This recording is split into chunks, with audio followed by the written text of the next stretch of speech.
dipersembahkan oleh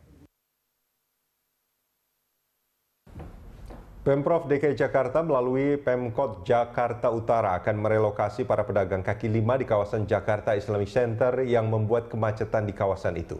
Para pedagang akan dipindahkan ke 250 kios yang rencananya akan dibangun oleh Pemprov dengan bagu anggaran sebesar 7,1 miliar rupiah.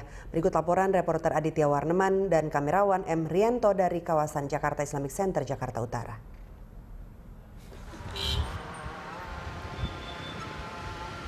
Nah, saat ini saya sedang berada di Pedestarian, tepatnya di depan dari Kompleks Jakarta Islamic Center yang terletak di kawasan Koja, Jakarta Utara. Nah, sekitar pada pukul 4 sore nanti, kawasan ini nantinya akan dipadati oleh para pedagang kaki lima yang memang mereka mengklaim sudah berdagang di kawasan ini sejak lokalisasi Keramat Tunggang berdiri di kawasan ini. Tentunya dari proses perdagangan tersebut menimbulkan sejumlah dampak negatif. Selain memang hak-hak para pejalan kaki diambil oleh para pedagang, kemacetan juga ditimbulkan di sepanjang Jalan Raya Keramat di depan dari Jakarta Islamic Center. Dan untuk itu, Pemprov DKI Jakarta melalui Pemkot Jakarta Utara berencana akan membangun sebanyak 250 kios pedagang yang nantinya akan digunakan untuk merelokasi pedagang kaki lima yang memang sudah berjualan di kawasan Jakarta Islamic Center ini. Nantinya kawasan ini akan semakin cantik, aman, tertib, dan tentunya ini mendukung daya tarik destinasi di kawasan Jakarta Utara dan mendukung 12 titik wisata bahari yang Jakarta Utara miliki.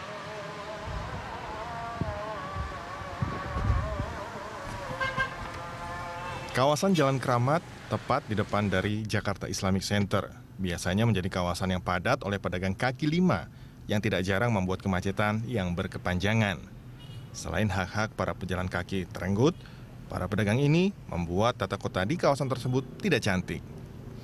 Untuk itu, Pemprov akan membangun sebanyak 250 kios dagang terintegrasi untuk merelokasi para pedagang di sana dengan memakan pagu anggaran sebesar 7,1 miliar rupiah yang rencananya akan mulai dikerjakan Maret 2017 mendatang. Sebenarnya, para pedagang tidak menolak direlokasi jika lokasi relokasi sementara memiliki akses yang baik.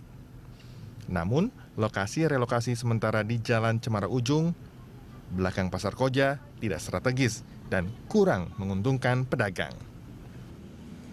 Ya, kita pada setuju, tapi relokasinya di tempat yang memadai buat pedagang kaki lima. Ya, kalau direlokasi di tempat yang nggak memadai, kita mungkin nggak pada mau.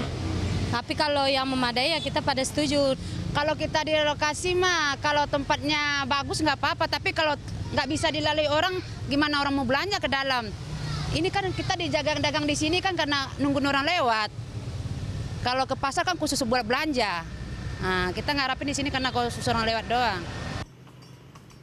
Tentunya, pengembangan dari penataan para pedagang kaki lima ini perlu adanya kerjasama dari segala pihak, sehingga kawasan tidak hanya di Jakarta Islamic Center Koja, Jakarta akan semakin cantik. Dan para pedagang kaki lima nantinya akan mendapat kenyamanan dan juga fasilitas yang lebih baik untuk berdagang tanpa merugikan hak-hak para pejalan kaki. Tentunya pembangunan yang berkelanjutan ataupun sustainable development harus mengindahkan faktor-faktor lain. Salah satunya ialah faktor sosial para pedagang kaki lima di kawasan ini. Nah, nantinya Pemprov DKI Jakarta yang akan merelokasi mereka ke tempat yang lebih baik, mereka akan mendapatkan kesempatan fasilitas dan juga berdagang yang lebih aman dan juga nyaman. Dan ini merupakan salah satu indikator dari Pemprov DKI Jakarta yang serius ingin mewujudkan penataan dan mempercantik kota Jakarta. Karena Jakarta kian tertata, kian dicinta. Aditya Warman, Muhammad Rianto, Berita 1, Jakarta.